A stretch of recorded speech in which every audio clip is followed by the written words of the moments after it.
Hello everyone! Today, I will be showing you kung paano palitan ang drive icon ni Drive C, Drive D, pwede rin naman lahat ng drive icons ng iyong computer. You can change that one into different icons. So, to do that, you have to prepare first your icon that you're going to use, kung ano yung gagamitin mong icon. But make sure to change or convert the icon into BMP file format. So, pag wala pa kayong BMP file format, ang gagawin nyo lang, kunwari, open nyo yung picture.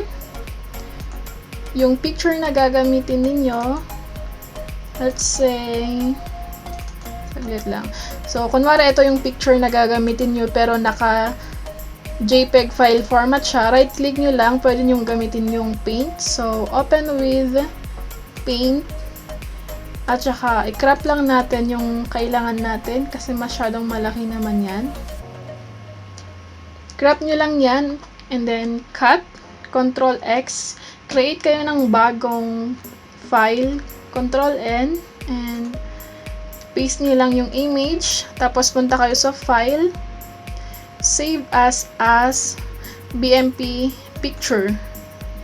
So, pangalanan natin lang yan ng Hello Kitty or Hello, ganon. So, yun lang kung paano mag-convert ng BMP file format. So, hindi ko na siya gagawin kasi meron na akong mga icons na gagamitin. So, mag-start na tayo.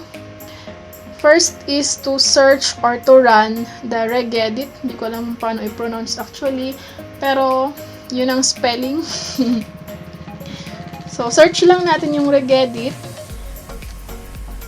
So, we have here the icon for search. Click nyo lang yan and then regedit. Ito yon. And yes. So, dito guys sa H key current user, expand nyo lang ito. So, i-click nyo yung arrow na ito to expand and go to software.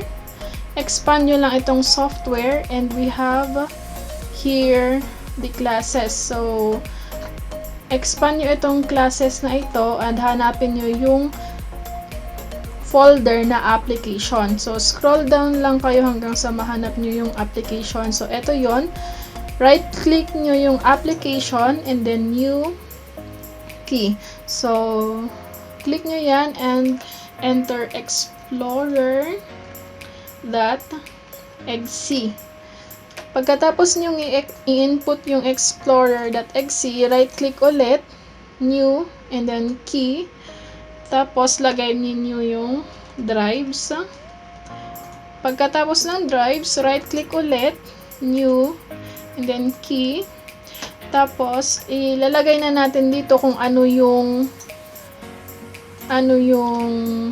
drive na papalitan natin ng icon, kung drive C or drive D or drive E. So, kayo na yung bahala doon. So, kunwari drive C yung papalitan ko, lagay nyo lang yung capital C dyan. So, right-click ulit, new, and then key, and type default icon. So, dito sa default icon, kung mapapansin nyo dito sa area na ito, mayroong default file. So, right-click nyo lang yan and go to modify. And, andito yung value data. So, ano ba yung ilalagay natin dito? Yun yung source or file location ng icon na gagamitin natin. So, puntahan nyo yung folder kung nasa saan yung icon. Nasaan ba yung icon ko? Sa downloads pala. So, dito, kunwari si Hello Kitty yung gagamitin ko, right-click nyo lang yan para i-check ninyo kung ano yung file format, that is BMP. To get the source or file location, click nyo lang ito sa taas and then copy. I-paste natin doon sa value data. Paste and then maglagay kayo ng slash and then yung pangalan ng folder na yon. So, that is hello. Ito yung kukunin natin guys na pangalan. So, So, i-type natin dito guys yung hello, diba? Slash icon yan. Type natin yung hello na file name ng icon. And then, dot, yung file format ng picture, that is BMP. So, click OK. And then, balik na lang tayo dun sa folder, this PC, and check kung napalitan. So, kung mapapansin nyo, iba na yung drive icon ni drive C. So, gawin naman natin yan sa drive D. Balik lang ulit tayo sa regedit. Punta tayo doon sa drives. Right-click drives and then new key and then si drive D naman. Right-click nyo lang ulit si drive D, new and then key.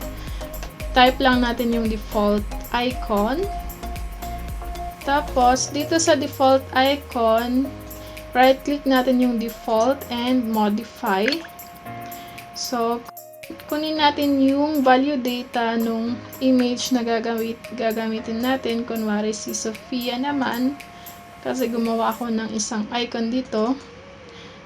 So, ito. Properties, that is BMP. So, kunin natin yung file location nito. Click nyo lang dito sa taas. And then, right-click, copy. And then, go back to regedit. And then, paste. So, input slash and the name, file name of the picture, that is Sofia. So, Sofia.bmp, the file format. And then, click OK. So, dapat mapapalitan naman ng Sofia ang drive icon ni drive D. So, ayan. Napalitan siya, diba guys? So, ganun lang ka-simple. So, I hope na nasundan ninyo yung process or yung steps. And please, don't forget to hit the like button kung nagustuhan ninyo. And i-share nyo na din sa mga friends ninyo. And at the same time, please don't forget to subscribe into my channel. So, kung nasundan niyo yung steps or if you have more questions to ask, please let me know by writing on your comment below. So, thank you so much for watching and see you in my next tutorial.